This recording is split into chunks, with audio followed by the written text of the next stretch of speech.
백제 한번 해보도록 할게요. 자, 일단 백제라는 나라는 키워드가 고구려에서 파생된 국가지만 스스로들은 부여를 계승한 나라라는 그 자긍심이 굉장히 강했어. 그래서 실제로 왕들의 성씨가 부여 성씨를 썼다는 거지. 우리 제갈유진, 뭐 아니면 제갈수린 이런 이름 들어봤지? 제갈성씨처럼 부여 성씨를 쓰고 있었어. 그래서 부여유진, 부여수린 이런 이름이었던 거야. 백제는 일단 스스로 부여를 계승했다는 이미지가 굉장히 강했으며 이미 왕들 자체가 막 고구려 같은 경우는 계루부, 순노부, 관노부, 전노부, 소노부 돌아가면서 왕위를 했고 신라는요 박혁거세, 김할지, 석탈해, 김씨가 돌아가면서 왕을 했었는데 여기는 그렇지 않아서 딱 부여 성씨들만 왕을 했었다는 거지. 근데 그 안에서도 백제는 그럼에도 불구하고 이 귀족 간의, 그러니까 부여 성씨 간, 왕족 간의 이 세력 다툼이 굉장히 심했던 나라야. 그거를 기억해 줬으면 좋겠어. 자, 백제에 일단 고이왕이 있습니다. 이 고이왕의 업적 한번 가보도록 할게요. 고이왕은, 일이 너무 엉망인데, 자. 고이왕은 일단 무엇을 하는 인물이냐? 아까 백제국은 마한의 소국에서 시작을 했다 그랬잖아요. 마한도, 진한도, 변한도 여러 소국들이 있었고 특히나 이 삼한의 중심이 됐던 건 목지국이라고 얘기했어. 마한에 있는 목지국, 그 목지국을 병합하는 인물입니다. 목지국 병합. 그리고 이 나라다운 나라가 운영되기 위해선 왕도 중요하지만 이것도 중요해. 관리들을 지정해 놓는 것도 굉장히 중요해. 우리도 공무원이 1급부터 9급까지 나눠져 있잖아. 그것처럼 관등제를 정비하는 거거든요. 유자평, 16관등제로 관등제를 정비하고 관등제 정비, 이 관리들한테 옷 입는 색깔 있죠. 옷 색깔. 관복도 제정을 해요. 관복도 제정을 한다. 이게 고이왕의 업적이라고 할 수 있겠지요. 자, 그리고 이 관복을 제정하고 같이 이어지는 내용이긴 한데요. 관등을 제정하고 관복의 색깔을 정했다라는 것은 하나의 나라의 법치국가의 기반이 되는 율령 체제를 완성시켰다라는 것과도 이어진단 말이야. 그래서 율령 체제, 율령 반포라는 의미로 쓰여질 수가 있겠습니다. 일단 나라다운 나라를 만들기 위해서는 제도가 필요한데 그걸 먼저 준비하는 왕이구나 라고 해서 이 중앙집권이라는 건 가운데, 나라의 제일 가운데가 어디겠어? 수도에 누가 있는데 왕이 있겠지. 왕이 강력한 힘을 행사할 수 있는 게 중앙집권이야. 집권, 힘이 가운데로 모인다는 거잖아. 왕의 힘이 가운데로 모인다. 중앙집권 체제. 기틀은 제일 먼저 어떻게 해야 되는지 틀을 잡았다는 거야. 기틀을 마련했었다. 중앙집권 체제의 기틀을 마련했던 왕이 바로 고이왕이었다. 백제는 전성기가 삼국시대 중 가장 빠르게 온 나라라고 이야기를 했어요. 4세기로 한번 넘어가 볼게요. 자, 이후에는 이제 근초고왕이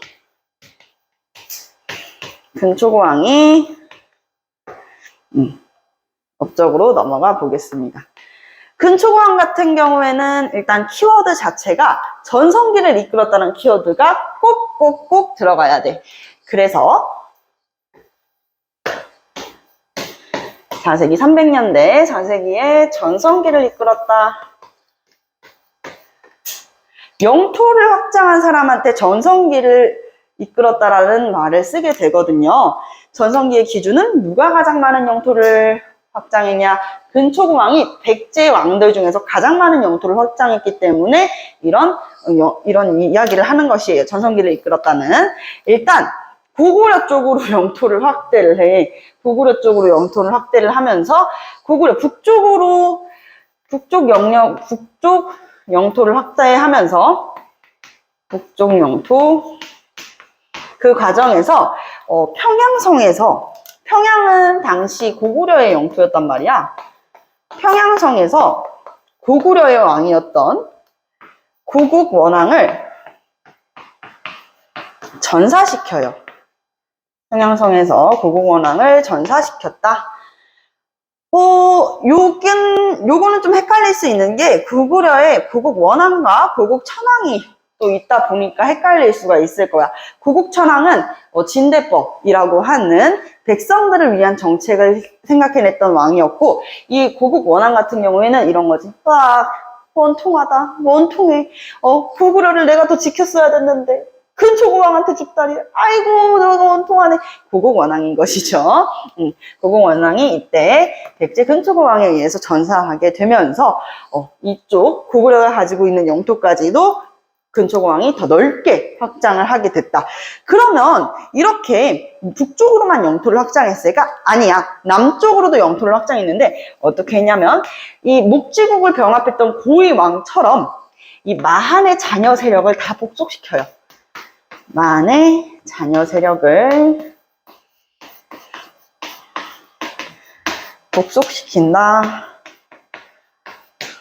이렇게 볼 수가 있는 것이죠. 마한의 자녀 세력 복속까지 볼 수 있습니다. 그리고 요거는 중등 내신과 고등 내신에서 가끔씩 나오는 문제예요. 특히 중등 내신에서는 꼭 나오는 건데 뭐냐면 일본의 이 근초고왕이 칠지도를 하사하였대. 이 칠지도에 대한 이야기는 너무 얘기가 많아. 진짜로 근초고왕이 하사를 한 건지 받은 건지, 이 칠지도는 근초고왕 때가 아니라든지 이야기가 굉장히 많아가지고 사람들이 아직까지도 이야기가 불거지고 있는 부분 중에 하나인데 이때 4세기 때 완성된 게 아니라 뭐 6세기 때다 이런 얘기도 있어요. 하지만 우리는 교과서에 나와 있는 대로 배울 것이고 우리는 교재에 나와 있는 대로 지금 배우고 있습니다. 이 칠지도는 이렇게 생겼어. 손가락처럼 찌르는 곳이 7개 있다는 거야. 보면은 딱 7개지. 여기 위에까지 하나 더 추가해야지 7개야.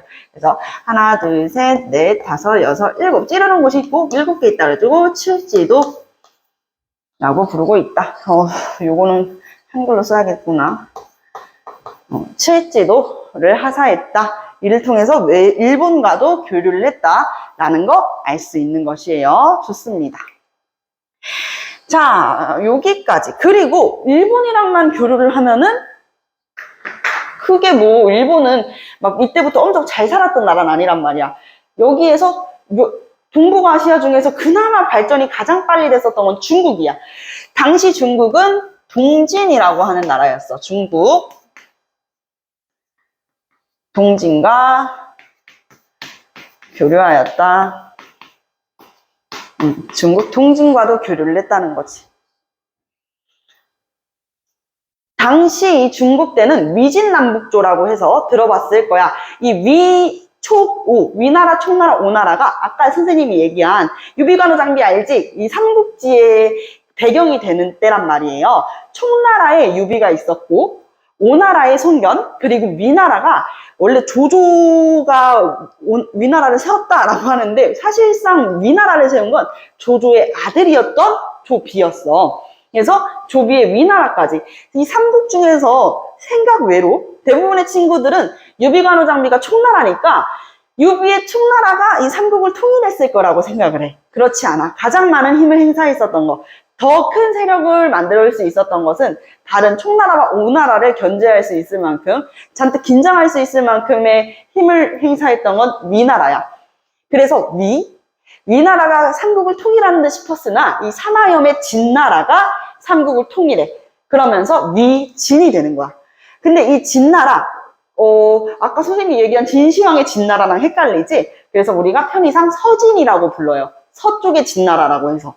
이 서진은 저기 북쪽에 5쪽의 오랑캐들, 말족, 갈족, 선비족, 흉노족, 다양한 족들이, 오랑캐 북쪽의 유목민족들이 내려오게 되면서 이 서진을 공격하게 되는 거야. 이 서진을 공격하니까 이러면서 서진의 수도가, 서진이 동쪽으로 밀려나, 남동쪽으로 밀려나. 그러면서 이때부터는 그 진나라를 동진이라고 불러. 동진은 지도로 봤을 때 이렇게 볼 수 있는데 우리나라 지도가 이렇게 있잖아? 그치? 이렇게 있으면 이렇게 중국이 있잖아요. 여기가 이제 동진이었어. 여기 백제랑 가깝잖아. 이렇게 둘이 교류를 했었다는 것이죠. 여기가 일본이고 백제는 여기 있으니 동진과도 수교하기가 편하고 일본이랑도 교류를 하기가 용이했었어. 이렇게 서로 상호 교류를 했었다라는 내용. 그래서 이때는 위진남북조이다 라는 거 기억을 해주시면 되겠고요. 자, 이 동진과의 교류가 굉장히 중요한 이유는 바로 이것 때문입니다. 이 다음 왕은 신묘왕이야. 신묘왕. 신묘왕의 업적은 딱 하나만 기억하면 되는데 굉장히 중요해. 아까 선생님이 영상 보여주면서 얘기했지. 고구려 같은 경우에는 전성기를 이끌었던 광개토대왕, 전후의 왕들이, 세 왕이 정말 중요하다고. 전성기를 이끌었었던 광개토대왕 전은 바로 소수림왕이었어. 광개토대왕의 큰 아버지. 소수림왕은 율령을 반포하고 법치국가의 기반이 되는 법을 만들었다는 거야. 이 율령을 반포하고 그리고 불교를 수용했어. 그게 우리나라의 최초의 불교 수용이었어. 그 다음에 불교를 수용한 게 바로 이 친유왕이야. 친유왕이 불교를 수용하게 됐던 내용은 바로 앞전에 있었던 근초고왕이 이렇게 중국 동진과 교류를 했기 때문이 가장 커요. 이 친유왕이 중국으로부터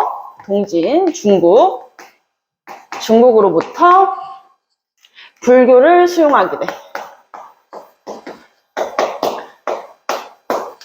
불교 수용은 고구려가 가장 빨랐고 그 다음이 바로 친유왕, 백제였다라는 내용입니다.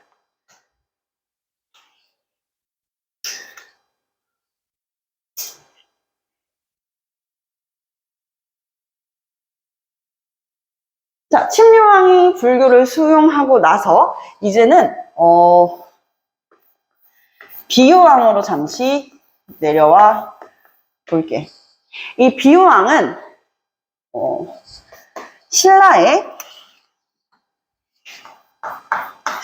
왕 중에 눌지마리간이라는, 쉽게 눌지왕이라고 쓸게요. 당시에는 왕이라는 칭호를 신라에서 쓰지 않아서 마리간이라고 불렀거든.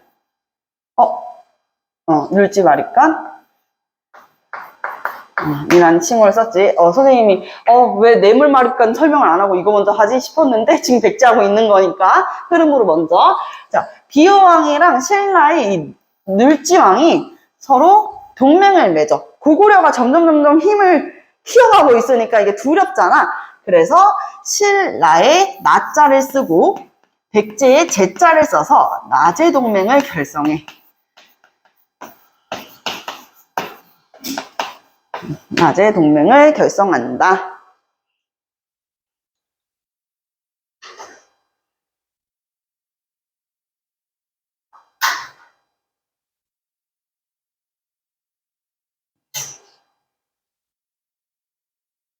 자, 나제 동맹을 결성한 그 다음에 당시에 백제는 계로왕이었어. 뭔가 이름이 괴로워 보이지 않니? 그래서 키워드로 괴로워, 이러다 다 죽어. 이 키워드를 기억해주면 좋아. 이 계로왕 당시에는 신라는 장수왕이었거든? 광개토대왕의 아들인 장수왕이었어. 장수왕은 광개토대왕, 자기 아버지인 광개토대왕이 만주벌판 달려라 광개토대왕 이렇게 얘기하잖아. 북쪽, 한마디로 만주 일대의 영역을 엄청나게 확장을 하니 장수왕은 반대로 우리 아버지가 북쪽으로 영토를 확장하셨다? 그럼 우린 남쪽으로 영토를 확장해야겠다 라고 생각을 하게 돼. 그래서 한강유역을 차지하기 위해서 백제를 공격하게 되는 것이죠. 그래서 계로왕을 당시 백제가 만들어졌을 때 백제의 수도는 한성이었거든요. 한성. 그래서 이 한성을 쳐들어가게 되면서 이 계로왕을 엄청나게 추격을 합니다. 그러다가 이 계로왕은 아차산에서 전사를 해요. 한성을 함락시키는데 성공을 하는 거지. 이때 한성이 함락됐다. 한성이 수도였는데 함락이 됐다. 한성이 함락되고 계로왕은 전사했다. 계로왕 장수왕으로부터 전사. 장수왕으로부터 죽었다라는 표현을 써야 될까? 아니야. 이렇게 쓰는 것보다 계로왕 전사. 당시 요구를 했던 게 장수왕이었고 계로왕은 전사한다. 아차산에서 아차! 왕 전사. 아차! 하는 순간에 너무 괴롭게 계로왕이 전사했다. 그러면서 수도가 함락됐으니까 이 이후부터는 수도가 바뀌어야겠죠? 백제의 수도가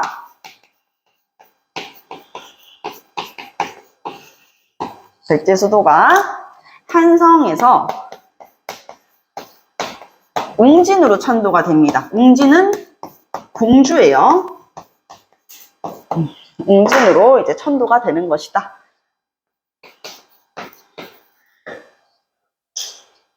이렇게 이해를 해보실 수가 있습니다. 자, 나제동맹이 결성이 됐는데 사실상 이 나제동맹 큰 힘을 발휘하지 못했던 거잖아. 그래서 이 이후에는 동성왕이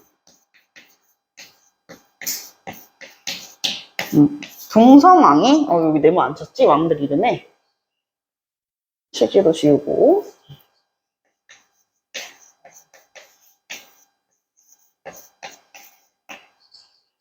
동성 같은 같은 귀족들끼리 백제의 왕실 귀족들과 그리고 신라의 왕족들을 결혼시키는 결혼 동맹을 맺어요. 그래서 동성왕은 신라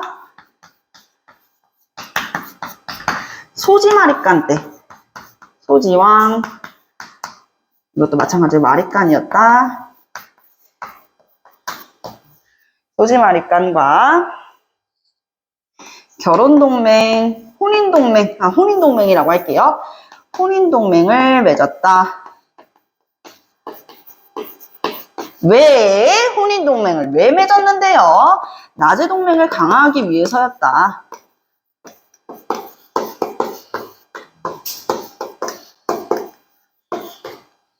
나제동맹을 강화하기 위해서였다.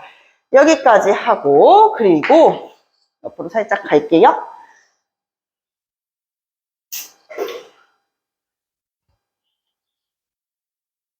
네, 이쪽으로 이동을 해서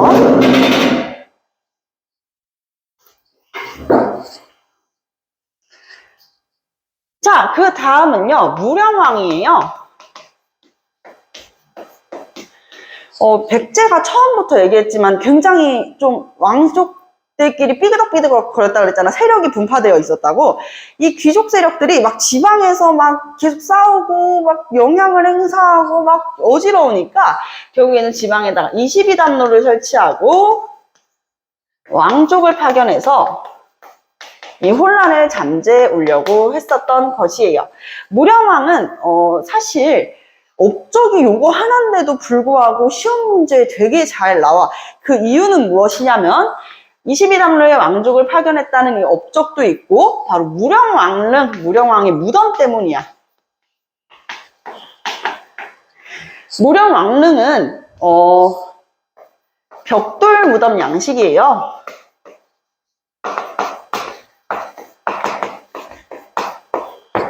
벽돌 무덤 양식인데 이게 뭐 어쩌라고요? 라고 할 수 있어. 그 무덤 양식이 어쨌든 저랑 알 바가 아니잖아요. 이렇게 생각할 수가 있는데 이렇게 보면 돼. 자, 중국이 있고 한국이 있어. 그리고 일본이 있어. 자, 중국은 일단 모래가 굉장히 많은 나라야. 그쵸? 그래서 우리 가끔씩 막 황사 미쳐버리잖아. 이 코로나 아니었어도 우리 마스크 솔직히 자주 끼고 다녔어, 황사 때문에. 그리고 한국 같은 경우에 우리나라 돌산 되게 많지. 선생님 강원도 출생이거든? 그래가지고 선생님 주변에는 그냥 산들도 많았고 돌산도 되게 많았어. 우리나라는 바위가 되게 많아. 그리고 여기 일본에는 나무가 되게 많아서 옛날에는 선생님이 학생들 가르칠 때 옛날에는 나뭇잎 이 나루토라고 하는 애니메이션을 예시로 들면서 거기 닌자 마을이 나오는데 나뭇잎 마을, 바위 마을, 모래 마을 나온단 말이야. 이렇게 예시를 들었었는데 지금은 아마도 못 알아들을 테니까 제외제를 할게. 우리는 건축물을 지을 때 이 바위를 깨뜨리거나 갈아가지고 원하는 만큼의 돌로 만들어가지고 쌓아 올리면 돼. 그렇지? 건축물 만들기가 쉬웠겠지? 우린 굳이 벽돌이 필요 없었어. 왜? 벽돌은 모래랑 이것저것을 넣고 구워가지고 만든 게 벽돌이야. 한마디로 중국에서 많이 보여졌던 건축물 축조 양식이라는 거지. 그러면 이 무령왕릉을 통해서 이 벽돌무덤 양식이라는 걸 통해 가지고 당시에 중국과 교류를 했다는 것을 알 수 있겠구나. 맞아. 그리고 중국 아까 선생님이 동진이랑 사이가 좋았었다고 이야기했잖아. 그치? 동진이랑 사이가 좋았다고. 위진 남북조라고 한다 그랬죠. 그 얘기를 잘 기억해봐. 이게 우리나라가 있고 여기가 백제고 백제가 이렇게 크진 않아. 요 정도 백제였고 여기가 동진이었지. 그래서 위진 남북조라고 했는데 남북조는 그럼 무엇이냐? 아까 얘기한 대로 여러 오랑캐들 5호 16국이라고 해가지고 여러 5쪽의 오랑캐들이 쳐들어와서 16개의 나라로 분열이 돼. 그러면서 이 동진을 비롯한 한족 세력들은 여기 진나라가 이름이 양나라, 제나라, 진나라 막 여러 나라로 바뀌게 된단 말이야.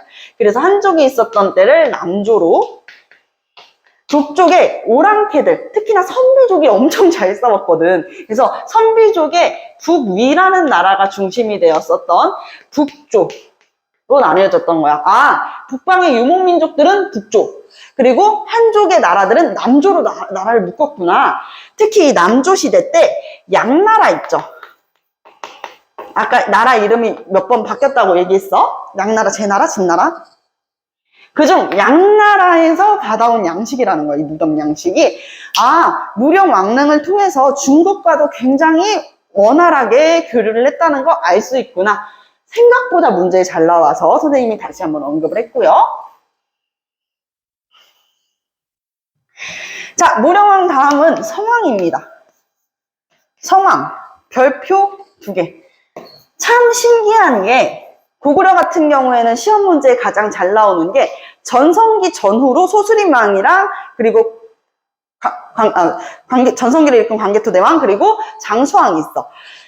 백제는 전성기를 이끌었던 근초고왕의 업적보다 바로 이 성왕의 업적이 더 잘 나오는 편이야. 성왕은 일단 나라 이름을 바꾸려고 해요. 지금 백제잖아. 백제라는 나라에서 우리는 성왕은 정말 부여를 사랑했나 봐. 그래서 우리는 남쪽의 부여다라고 해가지고 국호를 남부여로 바꿔요. 국호를 남부여로 변경했다. 그리고 수도까지도 바꾸게 되는데 수도가 지금 백제 무슨 백제야? 한성은 장수왕 때 이미 함락이 됐지. 그러면서 공주, 웅진백제였잖아. 그치? 지금 웅진백제인데 웅진에 있는데 이 웅진에서 어떻게 바뀌는 줄 알아? 사비로 수도를 천도해. 사비는 지금의 부여야. 진짜 부여를 좋아하나 보다. 사비로 천도한다.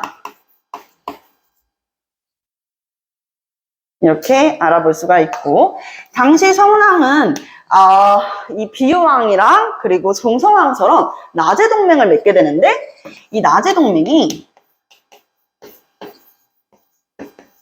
왜 맺었을까? 바로 고구려로부터 빼앗겼던 이 한강유역을 탈환하기 위해서였어. 고구려가 지금 한강유역을 다 먹게 됐잖아. 한성 함락시키면서 장수왕이 막 다 먹었잖아. 그치? 근데 이 나제동맹은 누구랑 맺었냐? 이제 백제는 성왕이었겠지. 신라의 동맹은 바로 진짜 신라를 흥하게 하는, 진짜 흥하게 한다? 줄여서 진흥왕이야. 진흥왕이 힘을 딱 둘이 합쳐가지고 일시적으로 한강유역을 수복하는 데 성공해. 한강유역 일시적 수복. 근데 일시적이라는 말이 대체 뭐예요? 우리가 일시적인 병원에 가면은 막 눈이 막 간헐적으로 떨려. 그러면 일시적인 현상인가요? 아니면 매일 그러나요? 이렇게 물어보잖아. 일시적인 건 잠깐이라는 거야, 잠깐. 잠깐 수복했다라는 건 다시 빼앗겼다라는 걸 뜻하겠지? 맞아요. 이 낮의 동맹, 바로 진흥왕이 배신을 해버립니다. 자, 그래가지고 이 한강유역, 회복했던 한강유역 다시 빼앗기게 돼요. 그리고 이 낮의 동맹은 결렬이 되고, 낮의 동맹 결렬이 되고, 결렬이 되게 되면서 결국에 관산성 전투에서 관산성에서 진흥왕이 성왕을 전사시킵니다. 전투에서 성왕이 전사했다.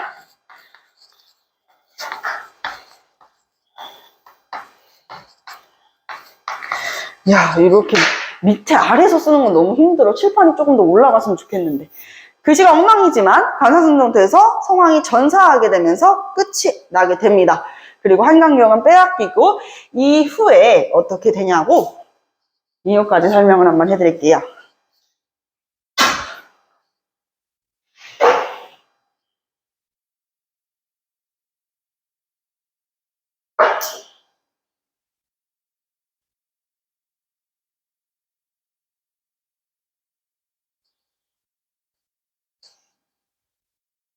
기운나?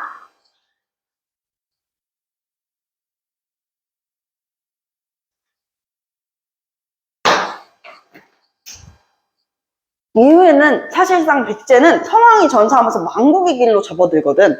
근데 성왕이 백제의 마지막 왕이냐? 그건 아닌 거 알잖아. 백제의 마지막 왕은 우리가 다 알고 있는 그 왕이야. 알고 있는 그 왕. 누구예요? 어디 앉아있어? 그 맞아요. 의자왕이에요. 의자왕이 백제의 마지막 왕이거든. 근데 왜 이 의자왕에 대한 건 얘기를 안 할까? 지금 얘기하려고. 백제의 마지막 왕은 의자왕인데 사실 백제의 의자왕의 이 하나의 행동이 나비효과라고 하지 백제와 고구려의 멸망을 불러일으키거든. 왜냐면 우리 한반도가 이렇게 있으면 여기가 백제고 이렇게 크지가 않는데 여기가 백제고 여기가 이제 신라야. 한강유역까지 차지했던 신라. 위에는 고구려야. 고구려는 중국과 맞닿아 있는데 당시 중국은 당나라였어. 아까 얘기한 위진 남북조 시대 있죠. 근데 그 북조가 북위가 이제 통일을 하게 됐단 말이야. 선비족에. 근데 그 북위도 두 나라로 나뉘어져. 북제랑 북주. 어려운 얘기죠. 북주랑 북제로 나눠지는데 이 북주의 양견이라는 사람이 위진남북조를 다 통일하는 거야. 남조북조를. 수나라로 통일을 했어.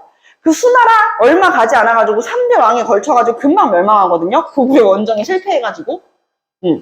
당나라가 그리고 나서 세워지게 되는데 농민봉기를 이제 진압하면서 당나라가 세워져. 근데 이 당나라가 세워지는데 당나라도 계속 고구려랑 전투를 하면서 짜증난단 말이야. 이게 우리가 알고 있는 안시성 전투야. 안시성 전투에서 우리 역사적으로 어때? 안시성 전투 고구려가 이긴 걸로 알고 있잖아요. 그치? 그러니까 당나라는 양만 잔뜩 올리는 거야. 수나라도 멸망시키고 안시성 전투도 지고 이게 뭐야? 이러고 있을 때 백제는 지금 어떤 상황이었냐면 백제 여기 신라랑 국경을 맞대고 있잖아요. 이 신라 쪽에 대야성이라고 하는 성이 있었어. 대야성은 신라랑 백제랑 맞닿아 있는 전략적 요충지였단 말이야. 신라랑 백제가 맞닿아 있는 국경지대로 전략적 요충지가 됐어. 전략적 요충지. 근데 여기를 먼저 공격을 했던 건 의자왕이야. 그래서 대야성 성주였었던 김품석을 죽여요. 여기까지는 뭐 내신에도 잘 안 나오는 경우가 있는데 때에 따라 가지고 나와요. 김품석을 이제 죽이게 되면서 성주를 죽였단 말이야. 근데 여기서 이게 문제가 된 거야. 김품석, 성주를 죽이는데 얘들아 이렇게 생각을 해보면 돼. 성주를 죽였대. 성주가 결혼한 아내가 있을 거 아니야? 만약에 수린이야. 수린이면은 성주 죽이고 성주의 아내는 어떻게 할 거야? 살릴 거야? 저는 살릴 것 같아요. 그냥 포로로 잡지 않을까요? 이럴 수 있지만 선생님이랑 죽일 것 같아.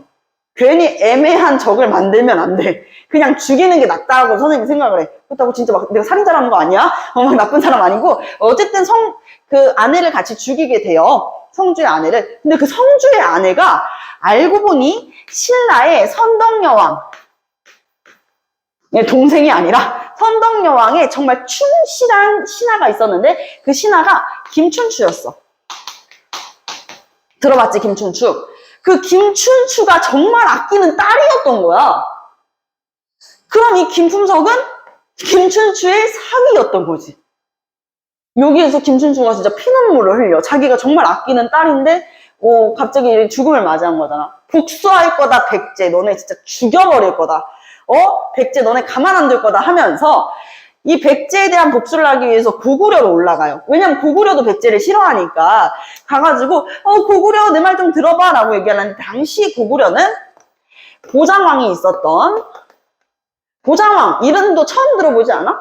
이때 당시에 왕은 중요하지 않아. 실권자는 왕이 아니라 연개소문이었어. 연개소문이 정변을 일으켜가지고 실권을 장악했었거든요. 실권이라는 건 무슨 말이냐? 실제 권력의 줄임말이야. 그래서 실권을 장악하고 있었던 연개소문이 이 김춘추를 직접 대면하게 돼. 자네 신라의 그 유명한 관리 아닌가? 자네 신라의 신하가 무슨 일로 왔지? 이렇게 얘기하니까 연개소문 지금 백제의 의자왕이 내 딸을 죽였단 말이야. 너네들도 백제 싫어하지? 우리 같이 힘을 합쳐가지고 백제를 무찌르자 이러니까 연개소문이 뭐라 그랬겠어? 그래 그러자 이렇게 이럴 것 같아? 아니지. 한강무역이나 내놓고 얘기해. 진흥왕이 한강무역 차지했잖아. 나제동맹 결렬되면서. 야 한강무역이나 내놓고 얘기하지? 이러니까 야 근데 그건 내 권한이 아니야. 연개소문 지금 왕이 선덕여왕인데 야 내가 어떻게 그걸 결정해? 내가 그러면 선덕여왕한테 아니야 얘기 못하겠는데 이러니까 가둬버려요. 그때 이제 얘기를 하는 거지. 아 미안해 내가 선덕여왕한테 가가지고 여기 한강무역 주라고 얘기할게. 이게 우리가 학교 국어 시간에 배우는 수군과의 얘기 중 하나야. 토끼가 간떼 먹으려고 등에 엎혀 타가지고 용궁에 갔다가 뭐라고 얘기해? 간을 육지에 놓고 왔네? 이러면서 다시 가잖아. 그건 잃어버리잖아. 그죠? 그것처럼 고구려로 올라갔다가 여기에서 내가 그러면 신라 선덕여왕한테 잘 얘기를 할게 라고 얘기한 다음에 당나라로 넘어가요. 그래서 나당연합을 맺게 돼. 나당연합을 맺어서 당나라랑 효부는 일본말이고요. 당나라랑 이야기를 하는 거야. 고구려의 영토를 당신들한테 드릴 테니 우리 이렇게 합시다. 백제랑 고구려 멸망시킵시다. 그러니까 당나라 입장에서는 눈의 가시였던 고구려도 죽이고 영토도 획득하고 오히려 좋아. 그래서 나당연합을 맺어서 백제를 먼저 쳐들어오게 되니 그게 바로 우리가 알고 있는 황산벌 전투예요. 이 황산벌 전투에서 계백결사대가 정말 열심히 싸우는데 이 계백결사대가 청소년 단체를 맞닥뜨리게 되거든? 화랑관청을 맞닥뜨리는데 애들이 너무 어린 거야. 수린이 나이대 되는 남자애들이 칼 들고 덜덜덜 떨고 있으니까 계백장군이 그들을 풀어줘. 그랬으면 안 됐는데 결국 계백은 그 화랑관청에 의해 가지고 계백결사대가 전사하게 되면서 황산벌 전투는 백제의 패배로 660년의 백제가 멸망하게 됩니다. 아시겠죠? 근데 여기서 끝이 아니야. 우리나라도 내일 당장에 우리나라가 없어진다고 해서 우리가 대한민국 바이 이러진 않잖아. 그치? 우리 어떻게든 대한민국을 다시 세우기 위해서 IMF 때처럼 근무후기 운동을 한다든지 뭐 어떤 식으로든 할 거 아니야. 마찬가지로 이 부분보다 더 중요한 건 백제가 무너진 백제를 다시 살리기 위해서 부흥시키려는 운동을 해요. 근데 우리 역사적으로 운동과 그리고 개혁의 차이는 뭐야? 개혁은 진짜 변화를 가지고 온 거고 운동은 실패했을 때 운동이잖아. 이 당시 복심과 도침이 일본에 있는 백제의 마지막 왕자 부여풍을 왕으로 추대해요. 부여풍을 데리고 와서. 독침과 도침, 주류성에서. 자, 그리고 흑치상지라는 사람이 있었어. 흑치상지 이 사람은 임존성에서 나당 연합군이랑 강력하게 싸우게 되는데, 흑치상지가 당나라 군대가 너무 센 거야.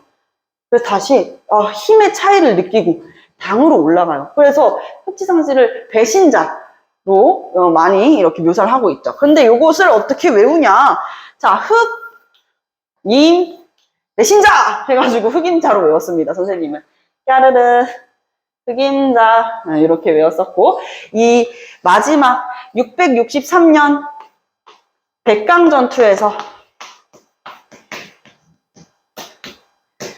결국 또 백제 부흥운동, 백제군은 패배하게 되면서 나당연합에 지게 되고 백제는 멸망하게 됩니다. 여기까지 백제 끝!